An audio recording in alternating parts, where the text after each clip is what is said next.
फैज़ान जाफर सादिक़ जारी रहेगा। अल्हम्दुलिल्लाहि रब्बिल आलमीन वस्सलातु वस्सलामु अला सय्यिदिल मुरसलीन अम्मा बाद फ़अऊज़ु बिल्लाहि मिनश शैतानिर रजीम बिस्मिल्लाहिर रहमानिर रहीम अस्सलातु वस्सलामु अलैका या रसूलल्लाह व अला आलिका व अस्हाबिका या हबीबल्लाह।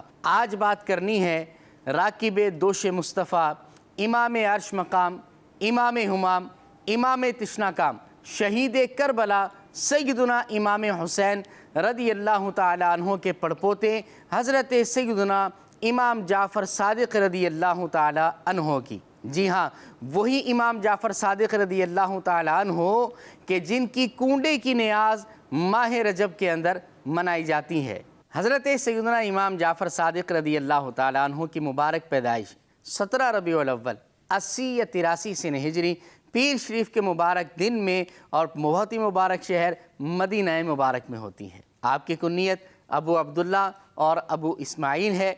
आपके अलक़ाबात में से ताहिर, फ़ाज़िल और सादिक़ भी है, और सबसे ज़्यादा मशहूर लक़ब आपका सादिक़ है। और ये इस वजह से पड़ा कि आप हमेशा सच बोला करते थे, यानी आप इसमें बामुसम्मा थे। हज़रत सैयदुना इमाम जाफ़र सादिक़ रदियल्लाहु ताला अन्हो की वालिदा मोहतरमा का नाम हज़रत उम्मे फ़रवा बिन्त क़ासिम बिन मोहम्मद बिन अबू बकर सिद्दीक़ रदियल्लाहु ताला अन्हुम अजमाइन है, जबकि सैयदुना इमाम जाफ़र सादिक़ रदियल्लाहु ताला अन्हो के वालिद मोहतरम का नाम इमाम मोहम्मद बाक़िर बिन अली ज़ैनुल आबिदीन बिन इमाम हुसैन रदियल्लाहु ताला अन्हुम अजमाइन है।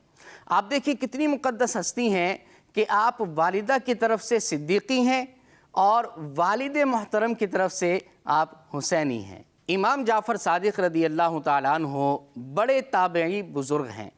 आपने 2 मुक़द्दस सहाबा की ज़ियारत की है, जिनमें से एक हज़रत सैयदुना अनस बिन मालिक रदियल्लाहु ताला अन्हो हैं और दूसरे सैयदुना सहल बिन साद रदियल्लाहु ताला अन्हो हैं। हज़रत इमाम जाफ़र सादिक़ रदियल्लाहु ताला अन्हो से आपके शहज़ादे सैयदुना इमाम मूसा काज़िम, हज़रत इमाम अबू हनीफ़ा और इसी तरह इमाम मालिक और इसी तरह हज़रत सैयदुना सुफ़ियान सौरी और हज़रत सैयदुना सुफ़ियान बिन उयैना रदियल्लाहु ताला अन्हुम अजमाइन ने फैज़ पाया है। हज़रत सैयदुना इमाम जाफ़र सादिक़ रहमतुल्लाहि ताला अलैह आप कैसे मालिक जन्नत थे, आइए इसके बारे में सुनते हैं।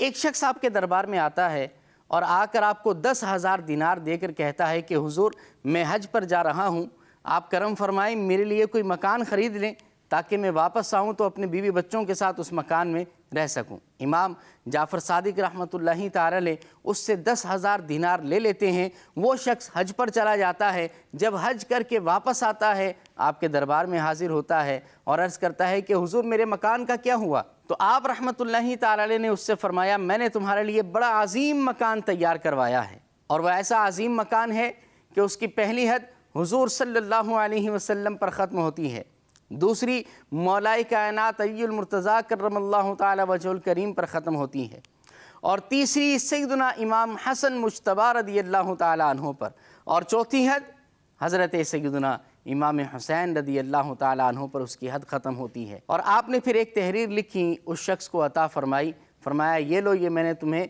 ज़मानत देता हूँ, और लिख के भी दे दी है। वो शख्स आपके दरबार से अपने घर वापस जाता है, कुछ ही दिनों में बीमार होता है और उसकी मौत का वक्त आता है, दुनिया से रुखसत हो जाता है। उसने अपनी ज़िंदगी में ये वसीयत कर रखी थी कि अगर मैं मर जाऊं तो ये इमाम जाफ़र सादिक़ की तहरीर मेरे साथ कब्र में दफना देना। चुनाचे उसकी वसीयत पर अमल किया जाता है। उस शख्स की तदफीन के बाद दूसरे दिन उसके लवाहिकीन जब कब्र पर जाते हैं तो वो तहरीर कब्र पर ऊपर मौजूद होती है, और उसकी बैक साइड पर ये लिखा होता है कि सैयदुना इमाम जाफ़र सादिक़ रहमतुल्लाह अलैह ने इस शख्स से जो वादा किया था रब्बे करीम ने उसे पूरा फरमा दिया है, यानी जन्नत में अज़ीम महल और मकान अता फरमा दिया है। ऐसे होते हैं अल्लाह वाले।